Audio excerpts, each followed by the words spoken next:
नमस्कार दोस्तों, स्वागत है आपका आपके YouTube चैनल सुपर टीच में। दोस्तों, मध्य प्रदेश लोक सेवा आयोग द्वारा राज्य पात्रता परीक्षा 2024 के लिए विज्ञापन जारी किया गया है। विज्ञापन आज दिनांक 15 मार्च 2024 को जारी किया गया है। इस वीडियो में हम राज्य पात्रता परीक्षा संबंधी तमाम जानकारी देने वाले हैं। इसमें हम देखने वाले हैं आपके आवेदन के लिए सबसे पहले शैक्षणिक योग्यता, फिर आवेदन की अंतिम तिथि, प्रारंभिक तिथि, परीक्षा शुल्क, पाठ्यक्रम। तो चलिए शुरू करते हैं। सबसे पहले हम देखेंगे आवेदन प्रारंभ कब से होगा और कब तक होगा। तो ऑनलाइन आवेदन पत्र भरने की जो आपकी प्रारंभिक तिथि है वो है 21 मार्च 2024। अंतिम तिथि 20 अप्रैल 2024 और त्रुटि सुधार की अवधि बिना विलंब शुल्क के रहेगी 27 मार्च से 22 अप्रैल 2024। फिर विलंब शुल्क के साथ ऑनलाइन आवेदन पत्र भरने की जो तिथि है वो है 21 अप्रैल से 30 अप्रैल। इसके बाद त्रुटि सुधार की अवधि विलंब शुल्क के साथ अभ्यर्थियों हेतु जो तिथि है वो है 22 अप्रैल से 2 मई। फिर विलंब शुल्क के साथ द्वितीय ऑनलाइन आवेदन पत्र भरने की जो तिथि है 1 मई से परीक्षा तिथि के 10 दिन पहले तक। उसी में त्रुटि सुधार की अवधि विलंब शुल्क द्वितीय के अंतर्गत जो फॉर्म भरे हैं उन अभ्यर्थियों के लिए जो त्रुटि सुधार की तिथि है वो रहेगी 2 मई 2024 से परीक्षा तिथि के 10 दिन पहले तक। अब परीक्षा तिथि की बात करें तो वो अभी घोषित नहीं की गई है, वो अलग से आपको इसी वेबसाइट के थ्रू जानकारी दे दी जाएगी। अब हम देखेंगे परीक्षा शुल्क। मध्य प्रदेश के मूल निवासी अगर आप हैं और उसमें भी अनुसूचित जाति, जनजाति, अन्य पिछड़ा वर्ग, EWS एवं दिव्यांग जन श्रेणी में आते हैं तो आपको 250 रुपये परीक्षा शुल्क देनी होगी और 40 रुपये पोर्टल चार्ज, कुल मिला के 290 रुपये आपकी परीक्षा शुल्क लगने वाली है। फिर अन्य श्रेणियाँ व मध्य प्रदेश के बाहर के निवासी हैं अगर आप और आवेदन कर रहे हैं तो आपका जो परीक्षा शुल्क देय होगा वो होगा 500 रुपये और 40 रुपये पोर्टल चार्ज, कुल मिला के 540 रुपये आपको फीस पे करनी होगी। फिर त्रुटि सुधार की अवधि बिना विलंब शुल्क जो है वो कितनी रहेगी तो वो रहेगी आपकी 50 रुपये। अब विलंब शुल्क के साथ देखते हैं कितना कितना चार्ज लगने वाला है। तो विलंब शुल्क के साथ प्रथम चरण वालों को जो शुल्क देना होगा वो देना होगा 3000 रुपये, 40 रुपये पोर्टल चार्ज और त्रुटि सुधार हेतु 50 रुपये। इसी तरह विलंब शुल्क के साथ द्वितीय चरण वालों को देना होगा 25,000 रुपये, 40 रुपये पोर्टल चार्ज और अगर त्रुटि सुधार करें तो 50 रुपये त्रुटि सुधार। तो ये रही परीक्षा शुल्क से संबंधित चीज़ें। अब देखेंगे हम कि ये जो राज्य पात्रता परीक्षा है क्या ये ऑनलाइन होगा या फिर ऑफलाइन। तो ये अभी तक ऑफलाइन ही होता रहा है, इस बार भी ऑफलाइन ही रहेगा एग्ज़ाम। इसमें बताया भी गया है कि OMR आधारित ऑफलाइन पद्धति से ये परीक्षा आयोजित की जाएगी।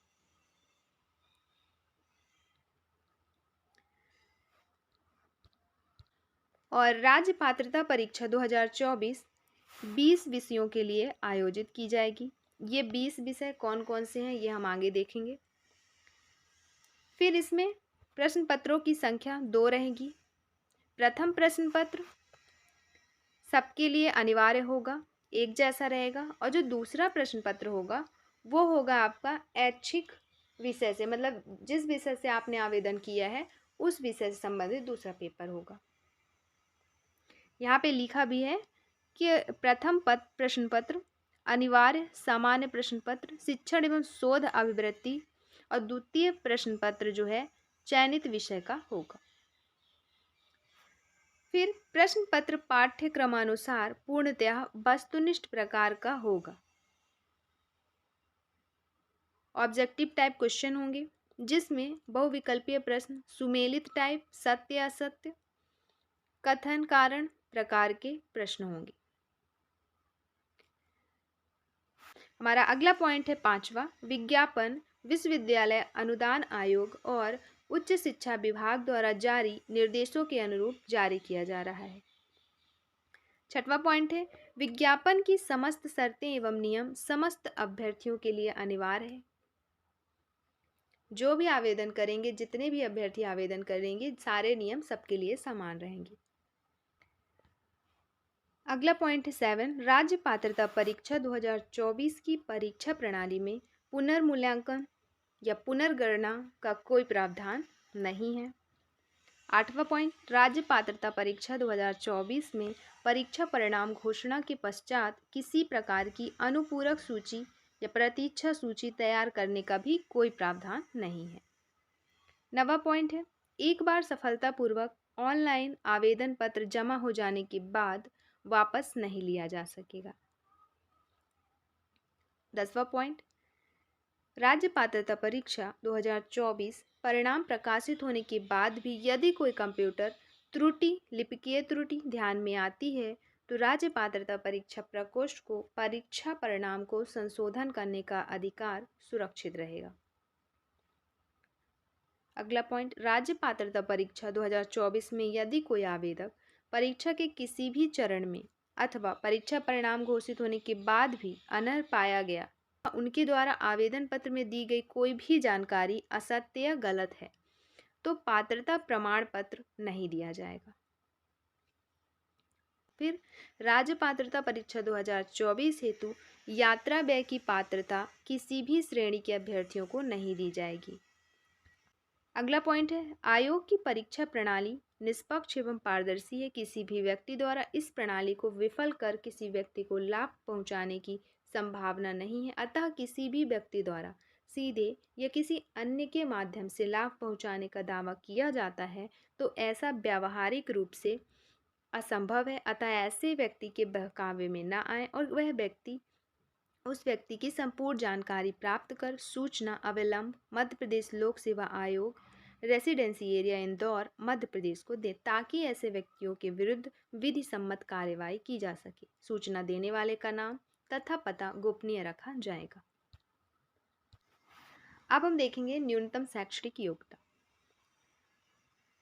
न्यूनतम शैक्षणिक योग्यता में बताया गया है, फर्स्ट पॉइंट, अभ्यर्थी केंद्रीय अधिनियम या राज्य अधिनियम द्वारा स्थापित किसी विश्वविद्यालय या शैक्षणिक संस्थान या विश्वविद्यालय अनुदान आयोग 1956 के अधीन विश्वविद्यालय से स्नातकोत्तर उत्तीर्ण अथवा स्नातकोत्तर अंतिम वर्ष, स्नातकोत्तर स्नातकोत्तर चतुर्थ सेमेस्टर में अध्ययनरत होने पर पात्र होगा।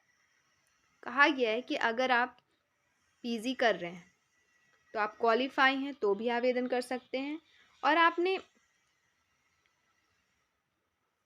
एडमिशन लिया है और 1 ईयर आपकी पढ़ाई हो चुकी है, बचा है आपका तृतीय चतुर्थ सेमेस्टर, तो आप या तो तृतीय सेमेस्टर में हैं तो भी आवेदन कर सकते हैं, चतुर्थ में हैं तो भी आवेदन कर सकते हैं।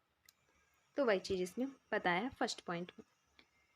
अगला पॉइंट है सेकंड, अनारक्षित श्रेणी के अभ्यर्थियों हेतु स्नातकोत्तर उपाधि में न्यूनतम 55% अंक तथा आरक्षित श्रेणी के लिए 50% अंक होना अनिवार्य है। आरक्षित श्रेणी में केवल मध्य प्रदेश के अनुसूचित जाति, जनजाति, अन्य पिछड़ा वर्ग, वो भी क्रीमी लेयर को छोड़कर, तथा दिव्यांगजन अभ्यर्थी शामिल हैं, तो इनके लिए 50% अंक होना अनिवार्य है पीजी डिग्री में, और अनरिजर्व के लिए 55%।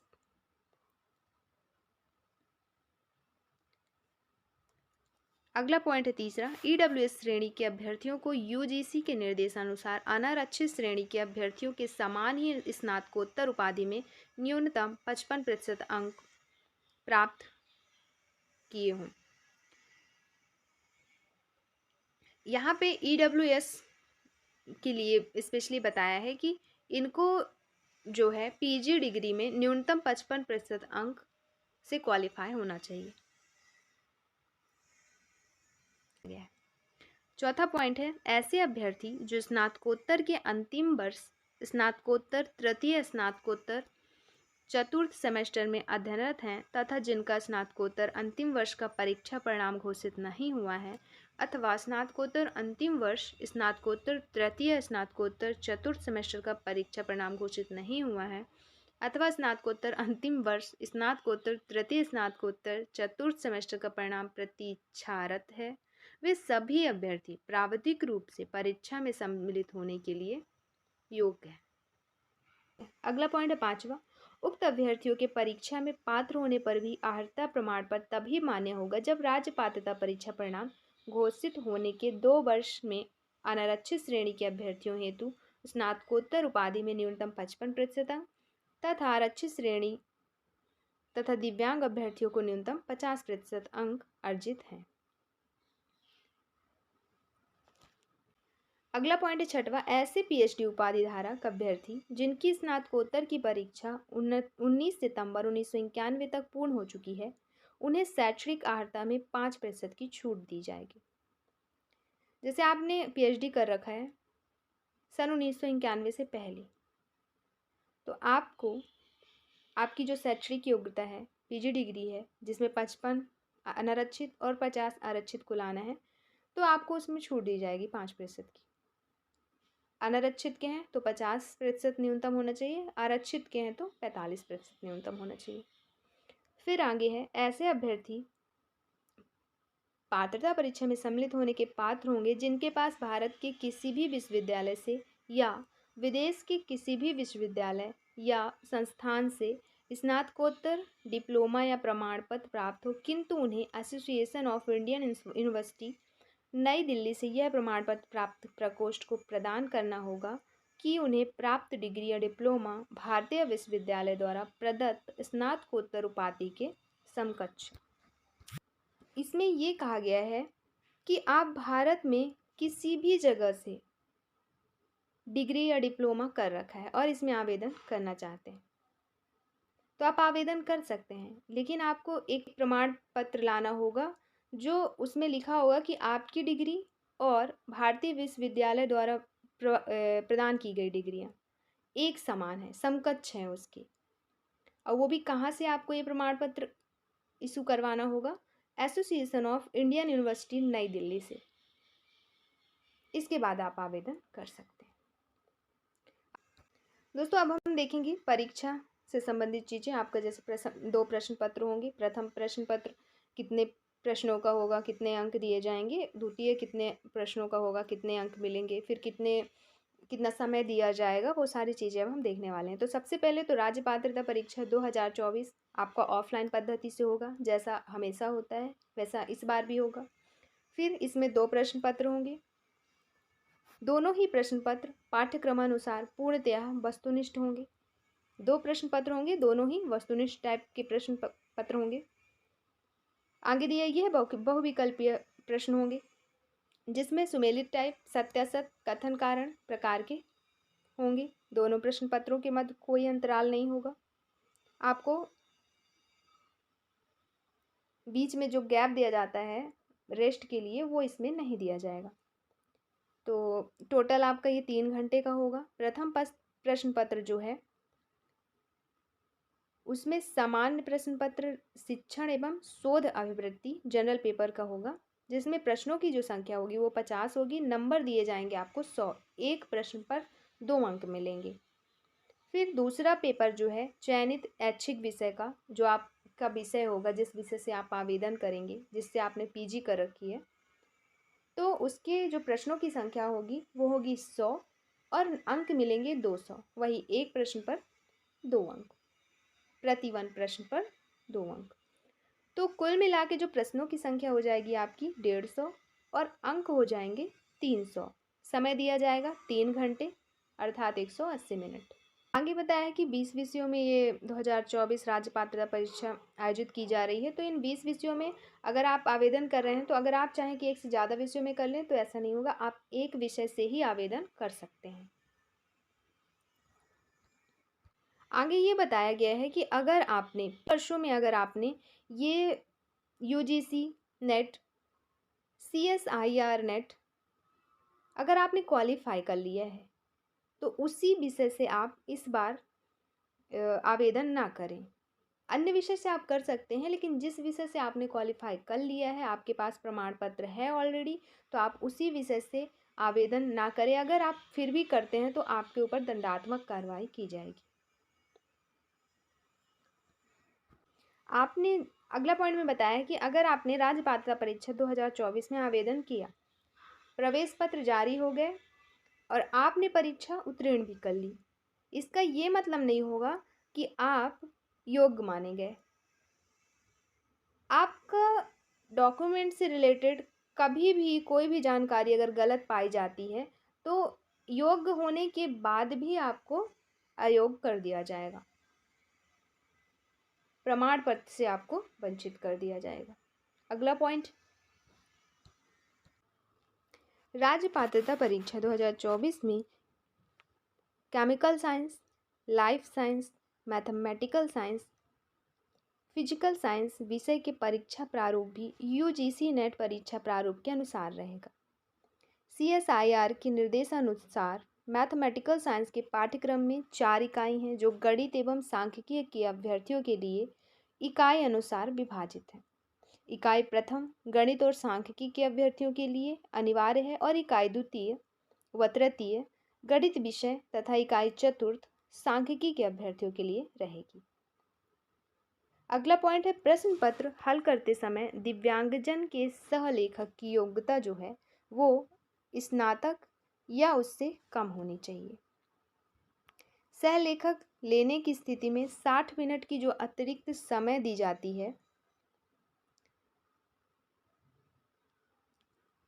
वो दी जाएगी। दिव्यांगजन अभ्यर्थियों को सहलेखक की पात्रता होगी। इस हेतु अभ्यर्थी सहलेखक की अनुमति हेतु केंद्राध्यक्ष से परीक्षा तिथि के एक दिन पहले आवश्यक प्रमाण पत्र प्रस्तुत कर तथा घोषणा पत्र भरकर अनुमति प्राप्त करें।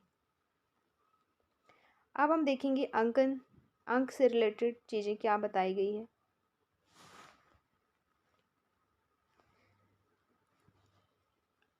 योग्य घोषित अभ्यर्थियों की सभी वर्गों की श्रेणीवार गुणानुक्रम सूची में अंतिम योग्य अभ्यर्थी के प्राप्तांक के समान अंक पाने वाले समस्त अभ्यर्थियों को भी योग्य सूची में शामिल किया जाएगा। प्रत्येक प्रश्न के लिए 2 अंक दिए जाएंगे। प्रत्येक सही उत्तर के लिए अभ्यर्थी को 2 अंक प्राप्त होंगे। ऋणात्मक मूल्यांकन नहीं है, मतलब नेगेटिव मार्किंग नहीं है इसमें। अभ्यर्थी को सिर्फ एक ही विकल्प उत्तर के तौर पर चुनना है। किसी भी अनुत्तरित प्रश्न के लिए कोई अंक नहीं दिए जाएंगे। फिर एकाधिक उत्तर वाले प्रश्नों की स्थिति में उन अभ्यर्थियों को अंक प्रदान किया जाएगा जिन्होंने किसी भी सही उत्तर को चयन किया है। 8वां पॉइंट, अगर किसी प्रश्न को विलोपित किया जाता है या हटाया जाता है कहने का मतलब, तो ऐसी स्थिति में सभी अभ्यर्थियों को 2 अंक प्रदान किए जाएंगे। चूँकि किसी प्रकार का ऋणात्मक मूल्यांकन नहीं है, अतः अभ्यर्थी सर्वाधिक उपयुक्त उत्तर का चयन करें।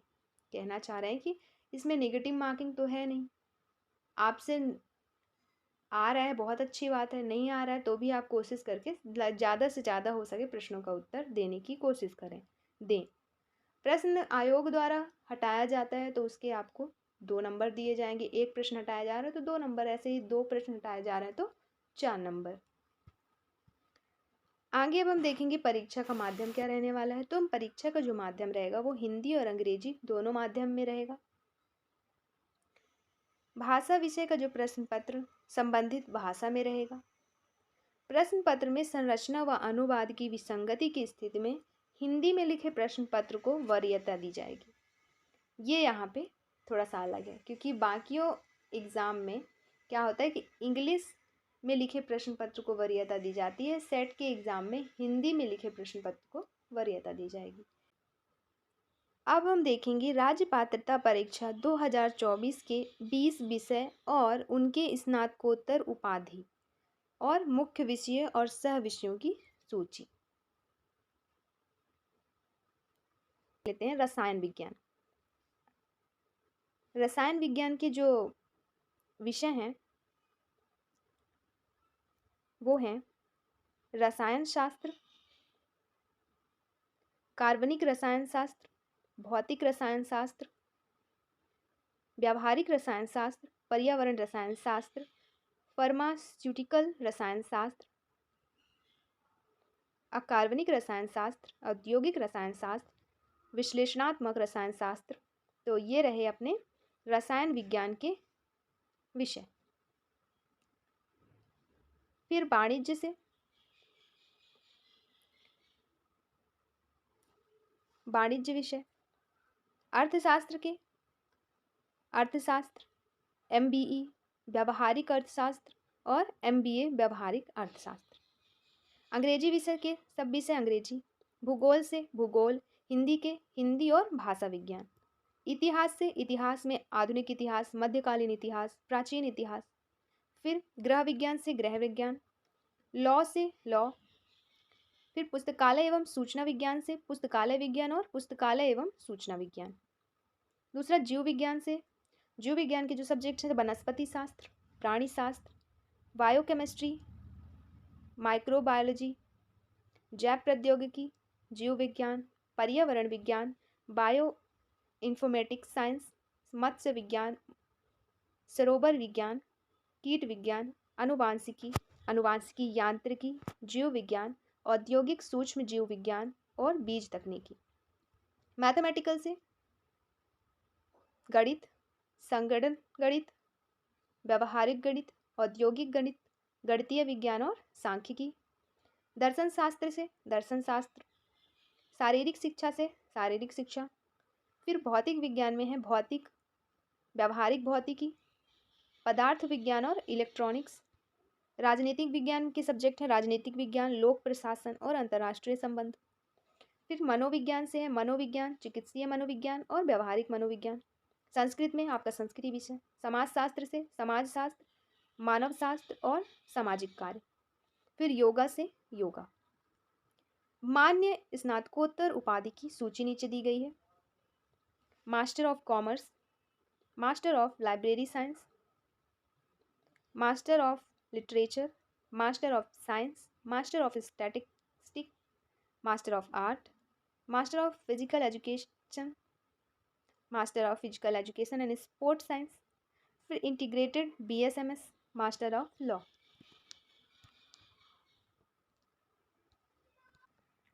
दोस्तों आपको PDF अगर चाहिए तो डिस्क्रिप्शन में दी गई है लिंक टेलीग्राम चैनल की, जहाँ पे आप जाके ज्वाइन कर वहाँ से PDF डाउनलोड कर सकते हैं।